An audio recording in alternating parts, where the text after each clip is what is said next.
Miranda adjusted the lapels of her designer blazer, the crisp linen a stark contrast to the sticky Georgia heat that clung to everything it touched. She took in a sharp breath, feeling a faint throb in her forehead, a telltale sign of annoyance. Her freshly manicured nails tapped a furious rhythm on the steering wheel of her gleaming white SUV. The Amazon driver was late again. More critically, so was her precious delivery. Miranda had been waiting on a limited edition set of organic face creams, and to delay her skincare routine by even one extra day felt like a personal insult. Her phone chirped, displaying a notification that ignited a surge of relief and triumph inside her package delivered. Finally, she thought, exhaling as she imagined unwrapping the neatly sealed box and basking in the subtle fragrance of those lotions in her perfectly decorated entry hall. Steering into her driveway, she intended to snatch the box before any curious passerby could so much as lay eyes on it, but the moment she pulled up, she saw someone on her porch, a woman who appeared to be around Miranda's age, and notably she was black. She clutched a brown cardboard parcel in her hands. Miranda's smug grin evaporated, replaced by a jolt of pure irritation. To her, this was an actual nightmare, a potential thief brazenly standing there in broad daylight, apparently rummaging in her deliveries. "Excuse me," Miranda practically screeched, throwing open the driver's door of her SUV. She carried herself with the practiced flair of someone used to being the authority in any confrontation. "What do you think you're doing? That's my package." The stranger turned around slowly, unruffled by Miranda's outburst. There was a kind of measured calm in her gaze, something that only fanned the flames of Miranda's anger further. "Is it really?" the woman asked, gently raising the box label. "Because it's addressed to me. Name on here says Jacqueline Hughes." Miranda's carefully crafted composure wavered. She blurted, "It's on my porch. That means the driver made a mistake. Hand it over right now." Arms folded tightly across her chest, she stood like a sentinel in a blazer that suddenly felt a size too small. Miranda decided this Jacqueline had to be pulling a fast one. She certainly looked capable of it anyway. Jacqueline merely cocked an eyebrow. "Perhaps," she said, in a thoughtful tone, "your package is actually next door, or maybe on my porch. Ever think of that?" Miranda rolled her eyes. "Don't be absurd. This is my driveway, my porch, my address and my property." A deep suspicion gnawed at her, one fueled by the fear that someone was about to make off with her cherished lotions. She whipped out her phone. "I'm calling the police. You're trespassing, and you're stealing." Jacqueline sighed in a slow, exasperated way, the kind that suggested she'd endured many such scenes before. She watched Miranda try to open the phone's dialer, her hand shaking. What Miranda didn't realize was that Jacqueline was no ordinary neighbor who'd had a mix-up with deliveries. She was a private investigator, specifically hired by members of this very community. Packages had been vanishing from porches for months, sometimes electronics, at other times something as simple as children's toys, and the prime suspect lived on this street. Jacqueline had spent weeks conducting low-key surveillance, observing who came and went. Little by little, she narrowed it down to Miranda's household. Jacqueline orchestrated a mistaken package swap by ordering a cheap item, a basic set of shoe inserts, deliberately addressed to Miranda's home, hoping to create a scenario that would draw Miranda out. But even with all her experience, Jacqueline found Miranda's sheer hostility unsettling. It wasn't just the entitlement, it was the tone that implied something far uglier. "All right," Jacqueline said with a shrug. "Go ahead and call, I'm not going anywhere." She rested her shoulder against the railing of the porch, arms crossed, posture relaxed. Miranda, breathing hard, finally got through to 911. "Yes, hello," Miranda snapped. "I'm at 2832 Greenwood Lane. There's a stranger, a black woman, on my porch refusing to leave. She's taken my package, and I feel threatened." Her voice peaked in volume with every new accusation. It was such a dramatic performance that Jacqueline might have been amused if it weren't so disturbing. Miranda ended the call, looking newly emboldened by the promise that officers would arrive. She aimed a glare at Jacqueline. "You'll regret this. You have no idea who you're crossing." Jacqueline's lips curved into the faintest hint of a smile. "I've got a pretty solid idea actually." She said it quietly, watching the color rise in Miranda's cheeks. An uneasy hush followed. Miranda tapped her foot, checking her phone every few seconds, while Jacqueline maintained that implacable calm. It unnerved Miranda, who was used to people scurrying away from her stony glare. Eventually, Jacqueline spoke. "While we wait on the police," she said, looking at Miranda steadily, "maybe you can explain why you've been helping yourself to your neighbor's packages for so long." Miranda's mouth fell open. For an instant it was as though she'd misheard.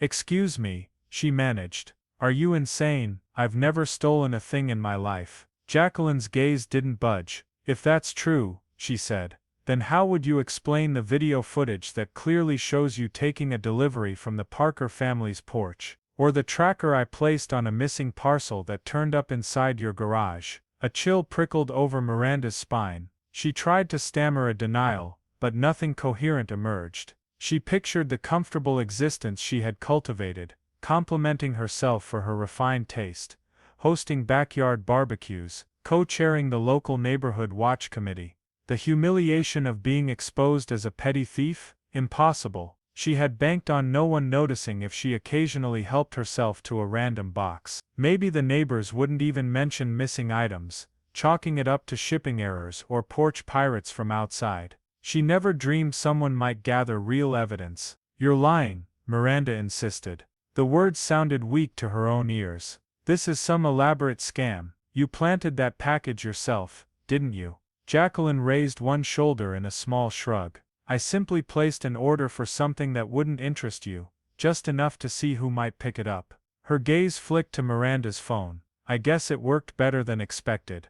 Miranda's head spun. She recalled a few questionable decisions she'd made: a brand new set of noise-canceling headphones that arrived in a nondescript box, or a fancy children's puzzle kit she'd snagged because she thought it looked interesting. She had rationalized these thefts as minor, even harmless, but the mountain of evidence Jacqueline hinted at threatened to bury her. The sound of distant sirens drew closer. Miranda took a shaky breath. If she could manage to phrase her story the right way, she still stood a chance. She was the homeowner, after all. She was the one who called 911. Couldn't she paint Jacqueline as the intruder? 2 police cruisers arrived, their lights spinning, and out stepped 3 officers wearing expressions of calm professionalism. Miranda rushed to them, half hysterical. "Officers, oh thank goodness you're here. This woman refuses to leave my porch. She stole my package and started throwing bizarre accusations at me. You have to help." She gestured wildly at Jacqueline, who remained on the porch, holding the box with the label still visible. One officer, a tall man with close-cropped hair, walked over to Jacqueline. "Ma'am, can you explain your side of things?" Without any fluster, Jacqueline recounted everything: the item ordered, the deliberate address switch, the direct suspicion of Miranda's involvement in multiple missing deliveries, the evidence from doorbell cameras and a tracking device. As she spoke, she tapped her phone, displaying images, timestamps, and even transcripts of neighbors' statements. The officers looked from the phone back to Miranda, and their expressions shifted from polite caution to something more serious. Nearby, a second officer, a woman with a no-nonsense air, escorted Miranda aside.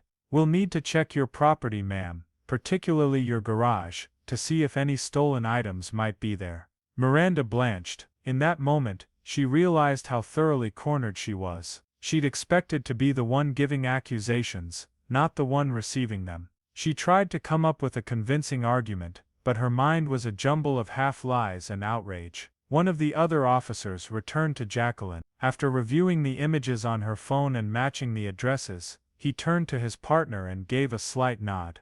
They approached Miranda. "Ma'am, we have sufficient reason to believe there may be stolen property on the premises," the officer said, voice firm. "We'll be doing a quick check of the garage. Do we have your consent?" Miranda sputtered. "This is my home. How dare you?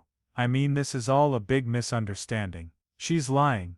But the officers looked unimpressed by her protests. Even the initial story Miranda gave, claiming that Jacqueline was a thief, crumbled under the direct contradiction of the shipping label in plain view. First embedded invitation to stay connected, placed naturally, without labeling it. Some people in the neighborhood had quietly followed the commotion, peering from their windows or stepping onto their lawns to watch. This kind of drama seldom happened on their peaceful streets. It reminded them that even behind manicured hedges and fancy exteriors, tensions can run deep. If these unfolding events spark your curiosity about how everyday life can get so tangled, keep reading stories like this wherever you can find them. They shed light on how quickly illusions can unravel. After a tense pause, the officers insisted. They either needed her consent, or they'd seek a warrant. Miranda, now trembling, realized that refusing would only deepen suspicion. She allowed them into her garage. One officer, armed with a flashlight, stepped inside, flanked by his colleague. In mere minutes, they uncovered boxes and items that had obviously never been addressed to Miranda. Some were still sealed. Others had been opened. The addresses ranged from the next street over to homes on the far side of the development. As soon as the first box reappeared in an officer's hands, clearly labeled with a name that wasn't Miranda's, her fate was practically sealed. The officer turned to her, his tone unwavering. "Ma'am, can you explain why these packages were found here?" Miranda's mouth opened and closed in silent shock. She could have tried any number of lies that she'd intended to return them, or that they'd been delivered incorrectly, and she simply forgot to mention it. But the pile was too large, too varied, and too obviously stolen. Jacqueline stood by, watching with a mix of satisfaction and disappointment. She never enjoyed humiliating people, but she knew justice had to be served. She especially disliked how Miranda had tried to weaponize the police using prejudice and false allegations. This moment, ironically, put the spotlight on the real wrongdoing. One of the officers stepped aside to speak with dispatch, presumably to confirm if any items matched descriptions from prior theft reports. Another officer told Miranda, "We need you to step outside, ma'am." The tone was polite, but clearly in order. Miranda hesitated, hugging her blazer around her as though it might shield her from the reality of what was happening. Within minutes, she was placed under arrest on suspicion of multiple counts of theft. Her illusions of controlling the narrative dissolved as the police snapped handcuffs around her wrists. Her own neighbors, who had come out to see the fuss, stared with wide eyes. Some whispered among themselves, others shook their heads in dismay or grim satisfaction. Miranda tried to muster up a dramatic show of indignation. "This is insane," she cried, voice quivering. "That woman set me up. She made it look like I stole everything. You have to believe me." But the piling evidence told a different story. Too many stolen items had been recovered. The officers escorted her to a patrol car, reading her the standard Miranda rights, a grim coincidence in name that only seemed to underline the irony. Jacqueline stood at a measured distance, the box, her cheap shoe inserts, still tucked under one arm. She exchanged a glance with one of the officers, who gave a subtle nod of approval, silently acknowledging her role in unraveling this spree of porch piracy. In the aftermath, word about Miranda's arrest traveled fast. Neighbors who had admired her impeccable outfits and her leadership in local events were stunned. People who suspected something was off, like that time she insisted the mail carrier must have stolen the new toaster she'd ordered, felt a certain validation. The rumor mill churned non-stop. Some said they saw police removing half a dozen unopened packages from her garage. Others claimed there were more than a dozen. Miranda faced serious charges. The stolen goods spree encompassed far too many deliveries for her to simply claim ignorance or a single mishap. She posted bail, of course, but her once sterling reputation lay in tatters. The hush-hush texts among the neighbors about Karen in cuffs rattled around the community for weeks. A few days later, Jacqueline sat in a cafe downtown, reviewing her notes from the investigation. She'd wrapped up the job successfully, gathering plenty of evidence for the authorities, and for the neighbors who hired her. But her thoughts lingered on Miranda's meltdown, on how quickly the woman had tried to manipulate the police, pulling the race card in the most hateful manner, trusting that her status as a well-off homeowner would shield her from scrutiny. "Hey," said a voice behind her. It was Lacey, one of the neighbors whose packages had repeatedly gone missing. She'd spotted Jacqueline through the window and decided to come in. "I just wanted to say thanks," Lacey said, sliding into the booth. "We all feel safer knowing we can order stuff again without it disappearing. The rest of the neighborhood is pretty shaken though." Jacqueline nodded, setting her phone aside. It's never a good feeling to find out your neighbor, someone who seems so polished, has been robbing you blind. But at least now it's done. Lacey leaned forward, lowering her voice. There's talk about a new neighborhood watch group, but one that's more about genuine safety rather than letting a single person abuse power. People realized how easy it was for someone like Miranda to take advantage of our trust. Jacqueline offered a faint smile. I hope it works out. She might have done a lot of damage, but maybe the community can come out stronger in the end. They chatted a bit more about changes in the area, plans for improved community communication, possibly installing more doorbell cameras for everyone's protection. Then Lacey got up to leave, thanking Jacqueline again. The private investigator watched her go, feeling a mix of relief and lingering sadness for how prejudice and entitlement had nearly cost the neighborhood its sense of security. Second embedded invitation near the middle late portion, kept subtle stories about justice and resolution don't always unfold so clearly, but when they do, it can feel like a weight is lifted off the entire community. If you want to hear more true accounts of everyday problems met with unexpected solutions, keep this in mind for the future. There's a lot to discover when people finally stand up for what's right. Meanwhile, Miranda hunkered down in her house, out on bail and awaiting the next steps in her legal process. She tried to avoid looking at the front porch, recalling how easily her plan to blame someone else had crumbled. Local news outlets gave the story a small amount of coverage. Miranda dreaded every ring of her phone, worried it might be another reporter, or yet another infuriated neighbor. One evening, she locked the door and sat in her living room with the lights off, pondering how it came to this. She remembered each time she'd slyly collected a box that didn't have her name on it, assuming no one would catch on. She recalled the fleeting thrill of opening something brand new without paying for it, a sense of superiority that told her she deserved it more. Now she realized how careless that logic was. She'd prided herself on style and refinement, yet here she was, labeled a common thief, and worse, a woman who tried to weaponize false claims against an innocent person. Across the neighborhood, the stolen items were returned to their rightful owners whenever possible, or reshipped. People found themselves talking to one another more than usual, sharing relief that the porch pirate situation had been solved. They also talked about the deeper issues it revealed: how quickly someone could call the police on a neighbor based purely on bias, how not everyone in the community was treated the same way, how assumptions could be so destructive. A small group of neighbors, outraged by Miranda's behavior, decided to hold a block meeting.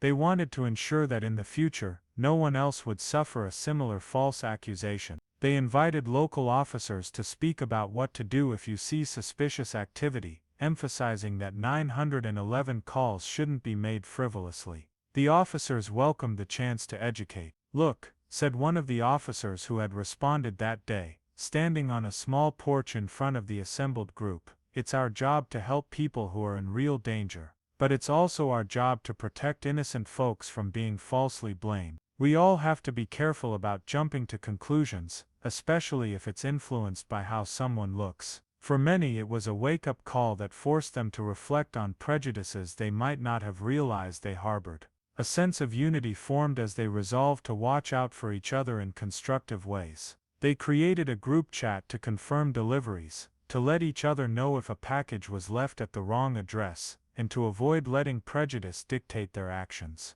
As the weeks went by, the official investigation against Miranda progressed. She had to face multiple counts of misdemeanor, and possibly felony theft, depending on the total value of the items found. Local prosecutors seemed determined to make an example of her, especially given her brazen attempt to call 911 for intimidation. She hired a lawyer, of course, and tried to spin a story about innocent confusion or mental stress. But with doorbell camera footage from at least 4 different houses, and the items discovered in her garage, the defense seemed weak. Even her attempt to blame Jacqueline backfired. Both the private investigator's license and evidence were absolutely in order. Miranda's cruelty and rash assumptions about race only made the situation more appalling in the public eye. In an attempt to salvage her social standing, Miranda posted a statement on the neighborhood forum, rambling about how she was misunderstood and never intended to cause trouble.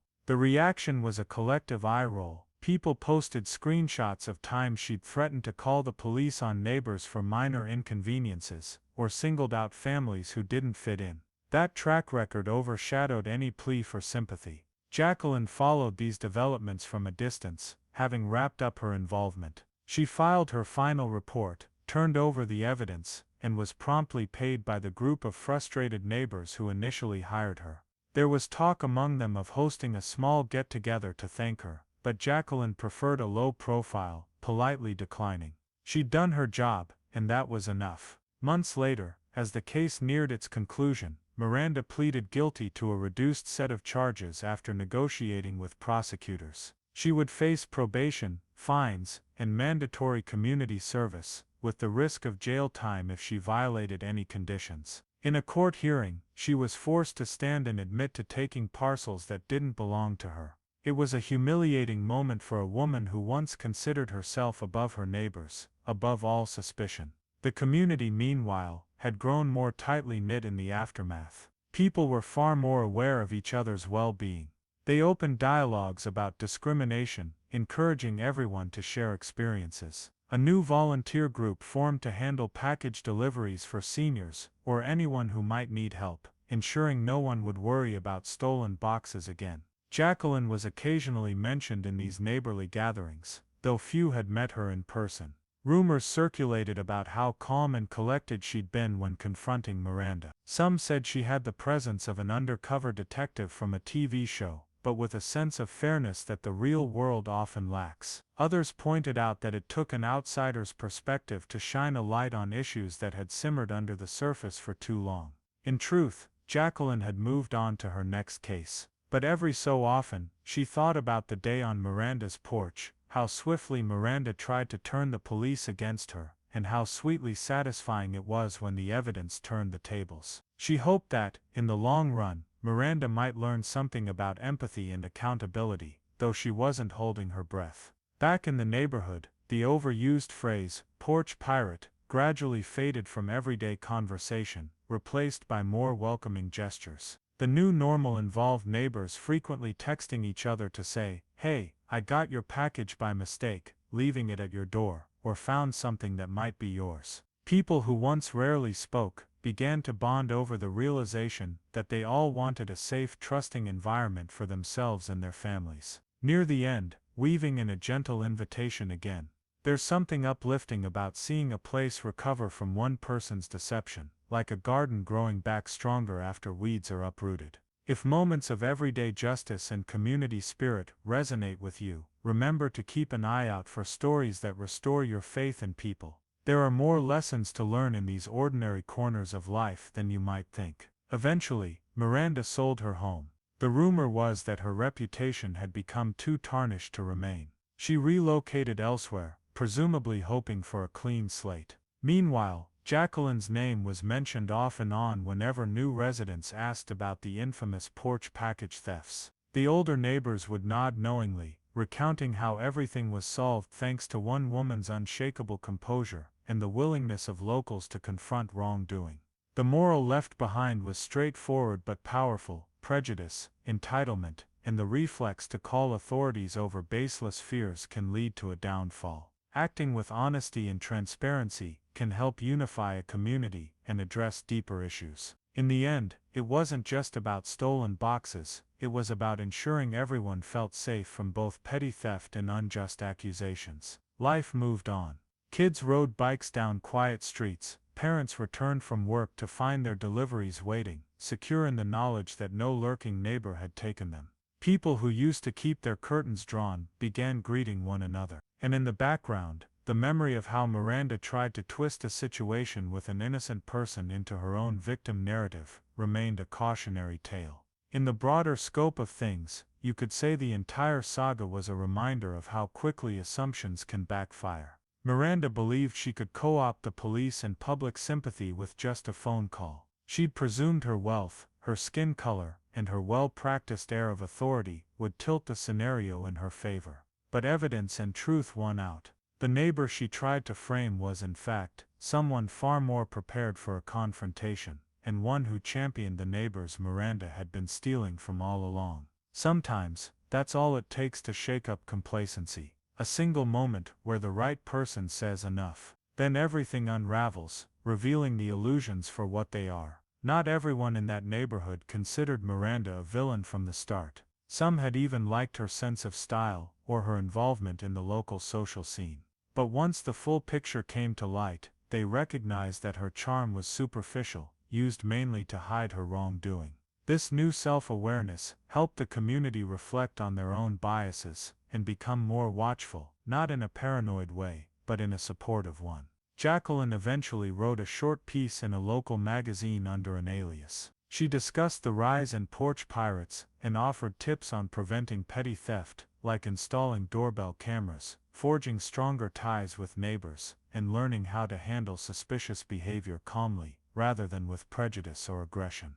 The response was positive. Many residents felt relieved to talk openly about these issues, rather than sweeping them under the rug. In the final tally, a sense of normalcy returned. Over time, the neighborhood replaced the memory of Miranda's meltdown with block parties, holiday decorations, and kids' lemonade stands on hot afternoons. A few folks who once merely coexisted became genuine friends, praising the sense of unity that came out of adversity. The fiasco with Miranda's stolen packages and attempts to call the police on an innocent person showed that standing up for each other was not just a choice, but sometimes a duty. After the dust settled, one neighbor, older and known for her quick wit, commented, "In the end, that private investigator made sure the real trouble got put in handcuffs. That's about the best ending we could have asked for." And folks found themselves nodding in agreement. In a world that can be uncertain, these smaller stories of accountability encourage that good people can indeed prevail. No matter how polished someone's surface may appear, the truth can come out, and it's comforting to see an entire neighborhood come together to set the record straight. So that was how it all ended for Miranda, the self-styled queen of her street, who never believed she could be caught.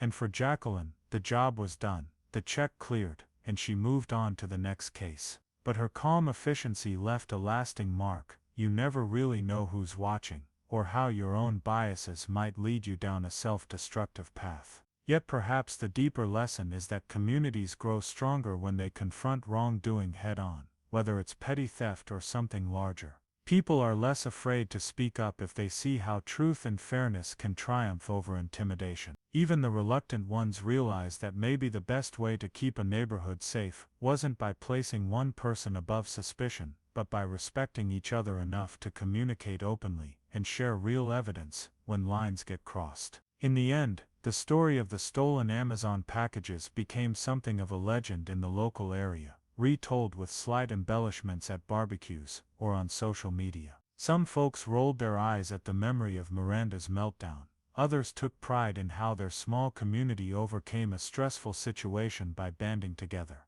The next time an Amazon van rumbled through, people felt more confident that if anything went missing, they could rely on each other to look out for suspicious behavior, and they'd do it fairly, based on facts, not assumptions. And so life carried on, quieter but better informed. Porch lights glowed at dusk, new deliveries arrived each day, and the neighborhood parted ways with its self-appointed enforcer, who turned out to be the biggest thief of them all. Everyone else rested a bit easier, grateful that the day someone tried to cry thief, as a false alarm, ended up revealing who the real culprit was, and shining a spotlight on the value of empathy, caution, and plain old honesty.